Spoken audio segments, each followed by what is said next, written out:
there. Hi, welcome back to Curious Collection. I'm Will. I'm Cinnamon. Today we're going to talk about opposing truths, the duality of thinking as regards to the reselling world. Yep. So there's a lot of this in life, and of course, like, you know, your small business, your eBay store is, you know, part of that life. So having these conflicting truths are things that one does not cancel the other. So they are conflicting, and that's really hard to deal with, but it doesn't mean that one is more so than the other. They can just both be true. yeah, at one point you had a bumper sticker on your car that said, hug a nurse, thank a nurse. Thank a nurse. Yeah. And I was driving your car and somebody came up to me and they said, well, what do you have against doctors? Absolutely nothing. Right. They also do great work. Yeah. Or police officers, or, you know. Just because I'm supporting one profession doesn't mean I'm against other professions. Right. So that's kind of the idea that, like, you know, you can have these different, and you don't have to choose. They can both just be true. So some examples that I have here is that, like, you can have really awesome, amazing items in your store, and you can have a slow sales day. Yeah, it's possible. Yeah. It is very possible. That, I mean, as an example, last year we had a handful of 0 sale days, and we are that 6-figure eBay seller. We broke over $100,000 just on eBay last year. We still had 0 sale days. You know, you can have this awesome flexible schedule that we have where we can, you know, go and have lunch in the middle of the day, and we can go do that, and we can still feel like there's not enough hours in the day. Absolutely. Yeah. Valentine's Day, we went out to lunch. Yeah. And we had a great time. And we had done our listings and shipping in the morning. And then we had to rush home because we had a Whatnot show and we had to do the Whatnot show. And then by the time this is all done, I am exhausted because I just feel like we had this flexibility, but we used every minute. Right. But then you feel like you're not allowed to be down on yourself because, like, well, you went out to lunch that day. Well, no, it was still a busy day. Right. Like, even though there was good, you can still feel like that was a lot. Yeah. You know, you can be super excited about this awesome buy, and you can be terrified that it's going to fail. You know, we had bought all of those watch tips, and it was a $500 expense.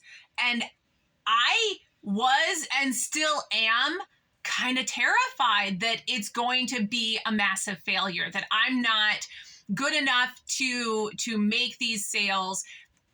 I've already made back the $500, and we still have 20 pieces plus that we can still sell and get profit. And I'm still a little afraid of that buy because it was beyond my comfort zone. But that's kind of how you grow. Yeah. Yesterday, we were talking about the fact that, you know, I buy into, you know, categories and collections of ephemera. I apologize about the noise from the fan. Cinnamon's cold with her dress on. So you can hear a fan in the background with a heater. She won't turn it off. I don't know what to tell you guys. So when I get opportunities to buy large collections, I'll do that. And then you can, so that is an amazing thing. You made a great buy, and yet you can still feel overwhelmed and unproductive because you have too much backstock. Absolutely. Yeah. You can be that super motivated person who's in the office and listing every day, and you can still have a death pile. You can still have unlisted inventory, and that doesn't make you a lesser person. It doesn't make you a bad seller either. I think I personally believe that it's important to have some amount of backstock, whether that's a week, whether that's a month. It's really dependent upon your situation and your comfort level. But, you know, for us, we know we're going to get to it. It's just a matter of timing. Yeah. So you can take advantage of a situation that's being presented to you, and it can be mutually beneficial. So we've talked about the fact that like we were at a garage sale and like a rummage sale, right? And so I was going through this woman's costume jewelry, and she had this $25 Navajo pearl necklace, and she didn't identify it as Navajo pearl. She just said it was coin silver. I had known nothing about the category of Native American jewelry at the time, and I was hemming and hawing over it because it was a $25 investment, which was a lot for me.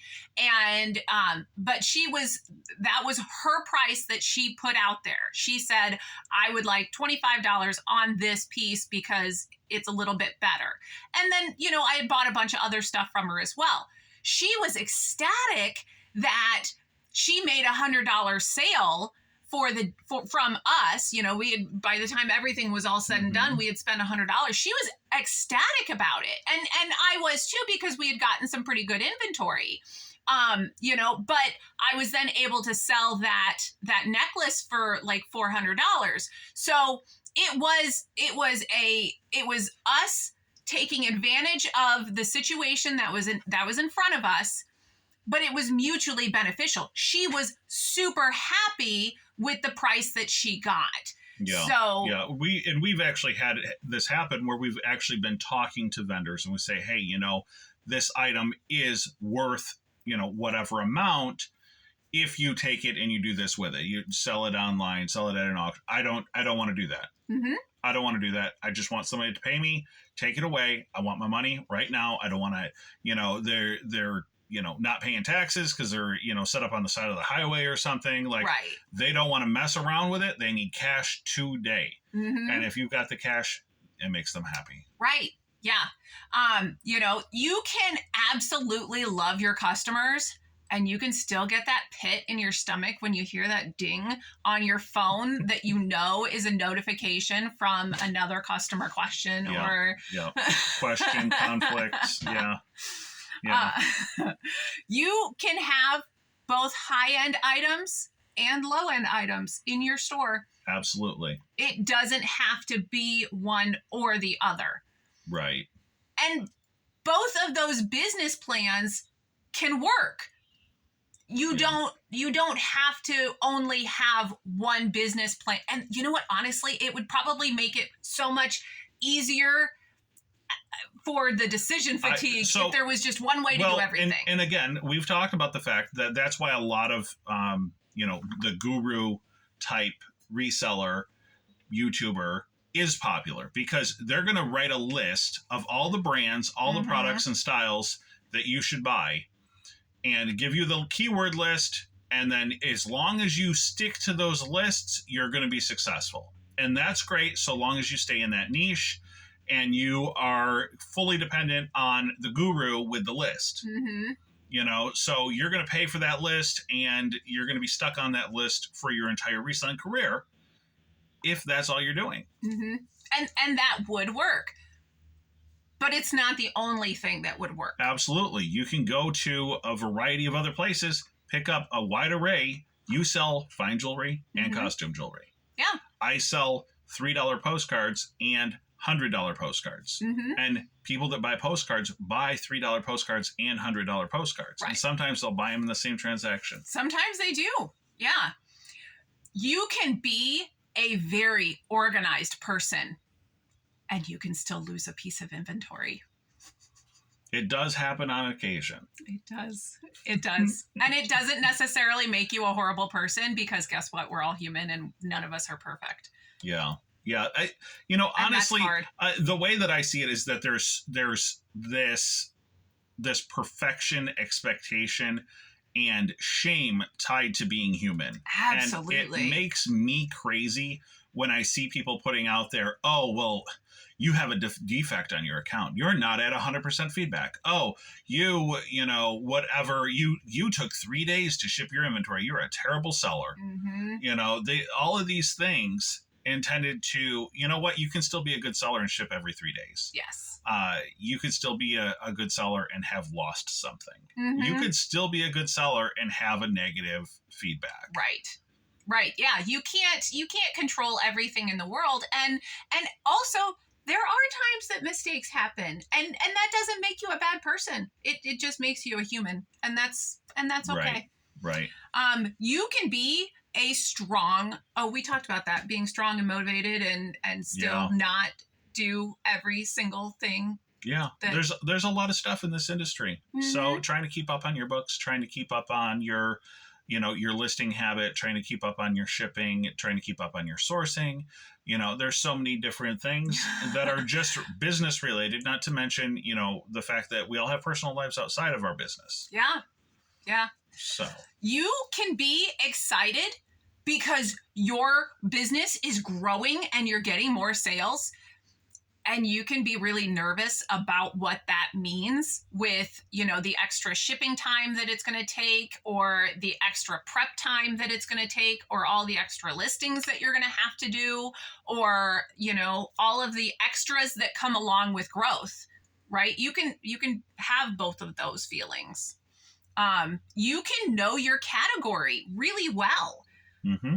And you can still screw up within your own category and sell something for a ridiculously low cost. Absolutely. Or not recognize something and, pass on a deal that would have been the deal of a lifetime.